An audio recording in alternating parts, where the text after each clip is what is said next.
In this video, I'm going to talk about intuition, what it is, what's its purpose, what gets in the way of it, how intuition is different than our intellect or logical rational mind, how to recognize it so that we can use it to unlimit our lives. Our intuition bubbles up on our inner screen. It bubbles up via sensations, feelings, and thoughts. Now, sensations and feelings and thoughts also bubble up with our intellect. They're both sources of information. The intuition is a source of information and a directive. It's trying to show you a path or get you to do something or direct you in some way. It is meant to be our inner compass that guides us along our path and along our path of purpose in this life. For most of us, we are out of touch with our intuition. We haven't been encouraged to listen to it. We haven't cultivated a deeper relationship to it. Instead, as we've gone about life, we've been encouraged to have other people's paths. We've been encouraged to do specific things. We're told from others what to do. We're told to go to school, get a good job, get married, have kids, hustle your butt off to get a retirement, and then when you retire, you will be free and you will be satisfied. But many of us go through that path and we don't feel satisfied. We listen to and trust all the experts, the doctors, the teachers, the coaches, the counselors, friends, family, AI, social media, actors. We listen to everyone else to tell us what to do, everyone else but ourselves. We look to them to see what will make me happy. What should I do and how should I do it? We fear if we don't play the game right, we will lose. We think that there is a right way or wrong way to achieve this happiness that we seek. Yet, we do all the things and we are still not happy and not fulfilled at the end. You have been listening to the wrong compass, the blind leading the blind, or following somebody else's path. Intuition is supposed to guide your path to fulfillment, to satisfaction, through your purpose in life. Let's look at what intuition can do for us, and let's look at what gets in the way. The dividing line between you and your intuition is your ego and your intellect. The intellect was meant to serve your intuition, not the other way around. Think of it this way. Instinct helps keep you safe on your journey. Intuition helps direct you along your path. And intellect helps to accomplish what the intuition is guiding you to do. Intuition goes for purpose.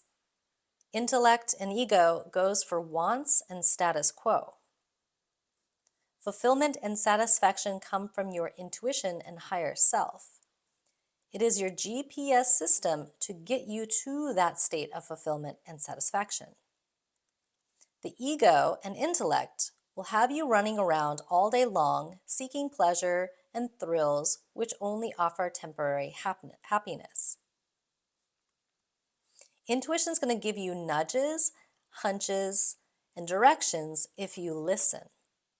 Those come on your inner mind screen. But for most, our inner mind screen is also very loud and busy, like a TV that's been turned up. And that part that is turned up so loud is our logical, rational mind, our intellect.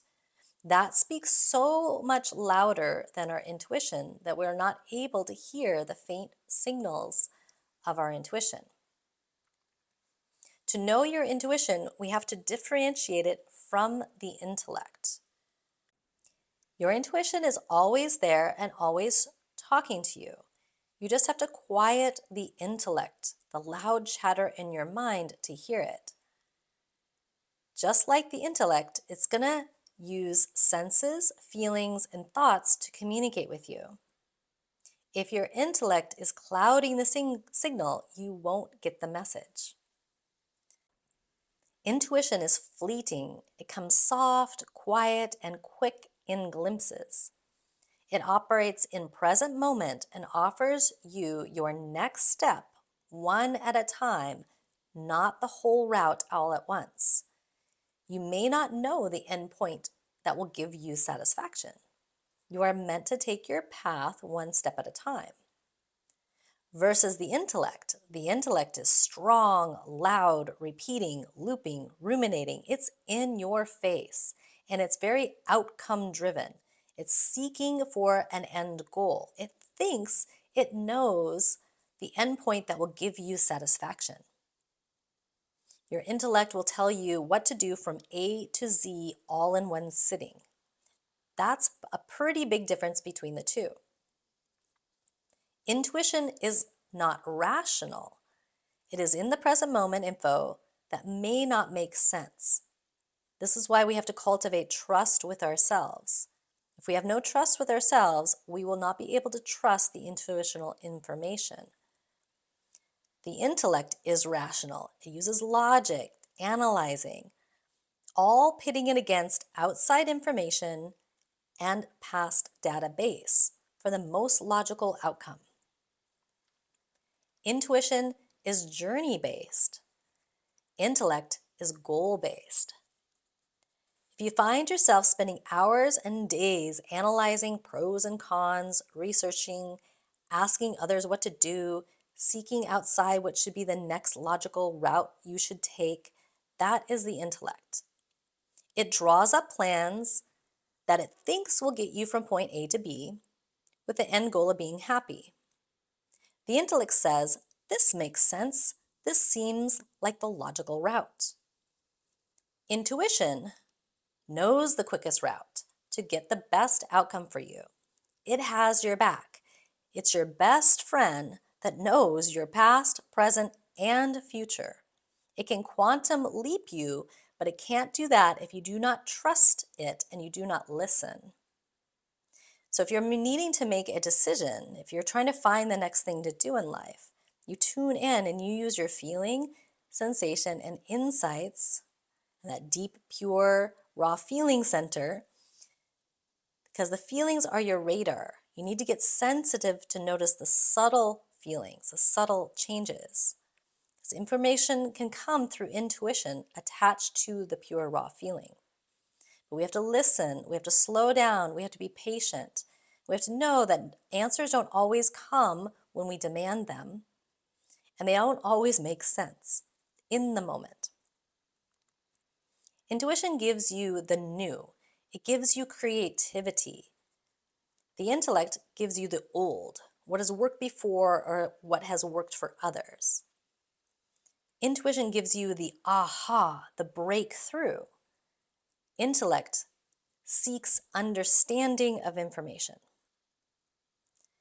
Intuition seeks knowing through insights, wisdom, discernment, and deeper contemplation.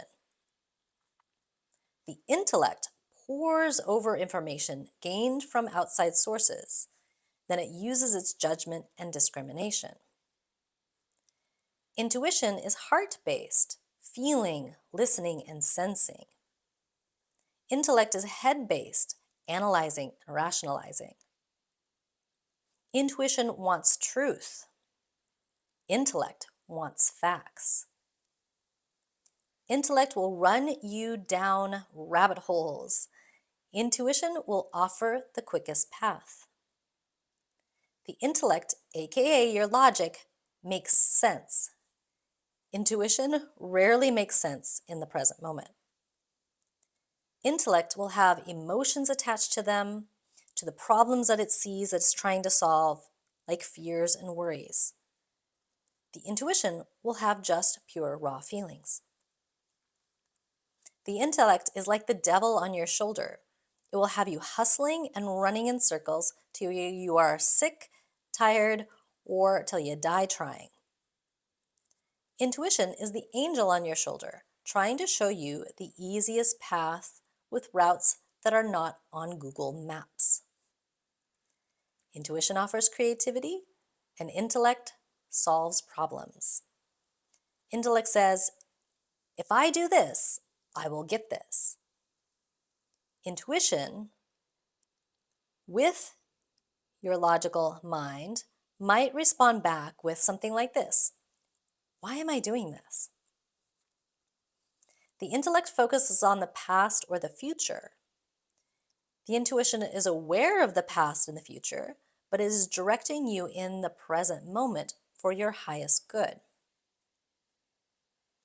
If you're hearing things like should, could, would, I can't, I must, that is not your intuition. If you're goal setting, to-do lists, affirmations, trying to manifest a certain outcome in your life that you think will make you happy, that is not intuition. Trying to get something for safety or security, or through comparison or people-pleasing, is also not your intuition. How do we get in touch with our intuition? All the work in this course is about peeling away the layers that keep you from it. The deeper work of cleaning up your mind space so that you're able to see it, to hear it.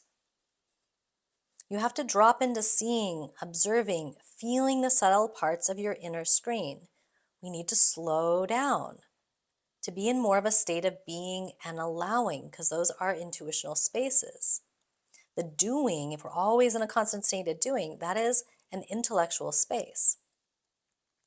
In men, it might feel like a gut feeling. In women, it might feel like an inner knowing.